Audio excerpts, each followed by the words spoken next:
Welcome everybody to a brand new episode of Behind the Paw. My name is Matt Ambrose, and this week we will be covering Frostburg State's newest varsity sport here on campus, acrobatics and tumbling. And we'll kick things off this week with first year Laiken Spahr. Laiken, how are you today? Good, how are you? Good, thanks.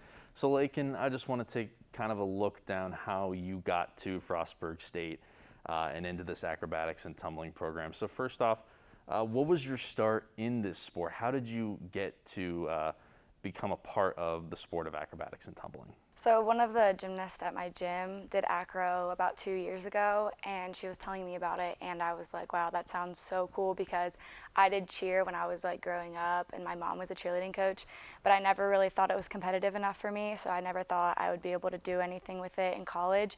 But then once I started hearing more about acro and all the stuff that you can do in the sport, it kind of drew me towards it with the tumbling and with the stunting. Yeah, it's interesting because acrobatics and tumbling, it's only a sport that's been around for 10 years now. Back in 2010 was the first collegiate meet for acrobatics and tumbling. So during your time in high school, and you talked about your time as a gymnast, state qualifier from 2012 to 2019, when did becoming a collegiate athlete in acrobatics and tumbling really become an actual thought for you? When did you start to think that this is something that I could do in college? I think the end of my junior year, as I was approaching my senior year, that was when I really got into cheerleading in high school, and I loved stunting. I loved it so much, but I didn't really love that cheering part of it.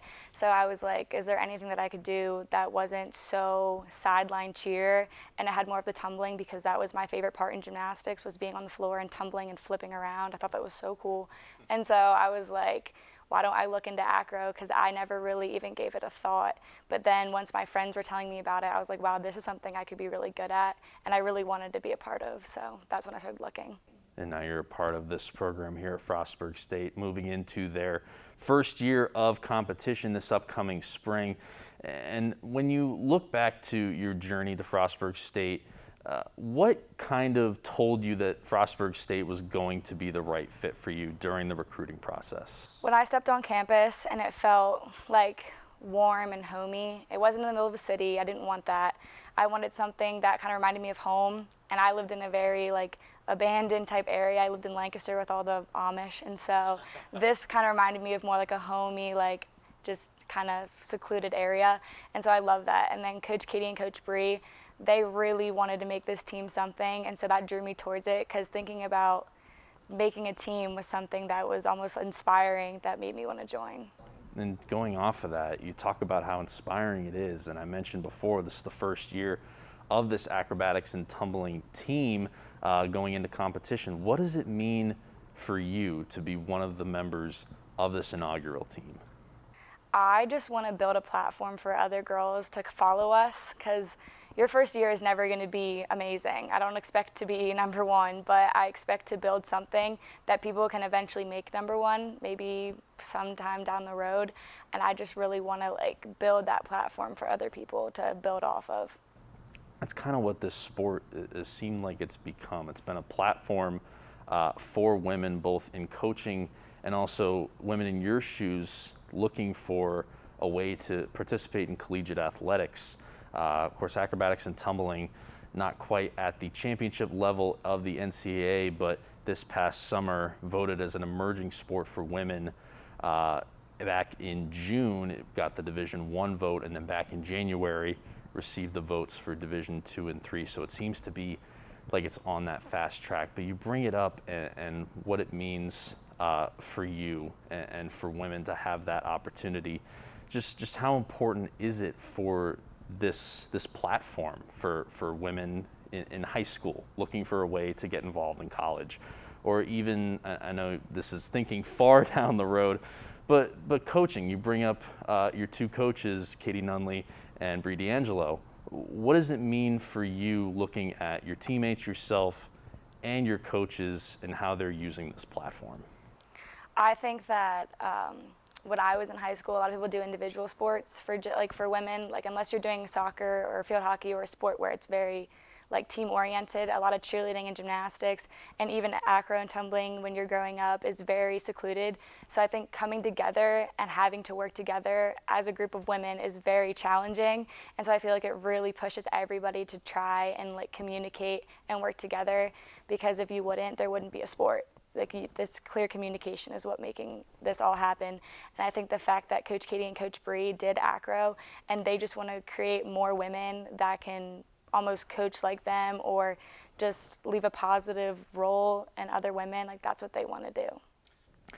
You talk about this team and the makeup of it. 21 first years on this team, only 3 on the roster, 1 sophomore, 1 junior, and 1 senior on this team. You are one of those 21 first years. It's just a formality with any brand new program that there's going to be a lot of new faces on that roster. Who has kind of stepped up in your eyes as kind of a leader of this team? I know you've only been together for a short time, and you've only been on campus for a short time as well, but who have you seen step up in that leadership role for your team? I really look up to Abby Baker. She's one of our tops, and she is very quiet, but she leads by example. She really pushes other tops. She pushes other bases to want to base her, and she really just makes us all want to become one united team. And then I think Neva, she is such a strong base, and she also is very quiet, but when she's basing, it's like solid. She doesn't even blink, I swear. Nothing is moving. It just is so inspiring to want to be like her. We've talked a lot today about the NCATA and how far it has come since 2010, when it had its first meet with just 6 programs. It's now up to 32 if you count NAIA, 30 at Division 1 through 3, 30 programs.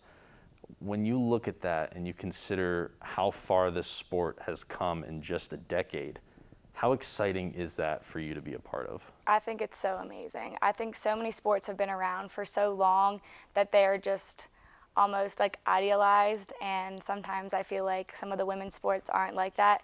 But with a sport like acro and tumbling, it's all strength, it's all force. Like we are in there lifting other humans in the air by ourselves. And when it's not easy. No, it's not easy. And when you think about it, I think that really shows how much we can do and how much further we can push ourselves. You bring up before your head coach, Katie Nunley, and her assistant coach, Bree D'Angelo. The two of them leading this program and really building it from the ground up. The two of them were here last year without a schedule, without a roster, and they've had to build everything over the course of the last 365 days. What have they meant to you as mentors in your short time here? I think Coach Katie is an amazing coach, and she's already pushed us to somewhere where I didn't think I could be 6 weeks, 4 weeks into the program. Like we just started a month ago, and we're already able to do a lot of our compulsory routine, which is very crazy to think about. And I think the fact that she's been so positive in the gym, like she never tells us we can't do something. It's always, you can do it, you have to push yourself. And that is what's really helping. And then Coach Bree, being a grad student here, she really is able to relate to us, like knowing how tired we are, knowing our difficult schedule. And I think that that's helping with us too. I know it's looking down the road a bit, but when you look at what this season could be for your team, first year of competition here at Frostburg State, what can your team achieve in your first year? I know we can win. There's so much talent on the team. Everybody brings something different to the table, whether it's they're a good top, they're a good base, they're just a good cheer on the sidelines. Like you need that in a team routine. You can't just be like silent when you're standing there. You have to be encouraging everybody. And I think that we can definitely win and beat many other teams if we push ourselves. And I think that's what we're working on right now. Well, Laiken, I really appreciate you taking the time here to sit down, take us through this brand new program here at Frostburg State, and I wish you and the rest of the team the best of luck this season. Thank you. Laiken Spahr, first year on the acrobatics and tumbling team. Thank you so much for joining us here on this episode of Behind the Paw. Come back on Friday when we sit down with the head coach of acrobatics and tumbling, Katie Nunley. Until then, go Bobcats.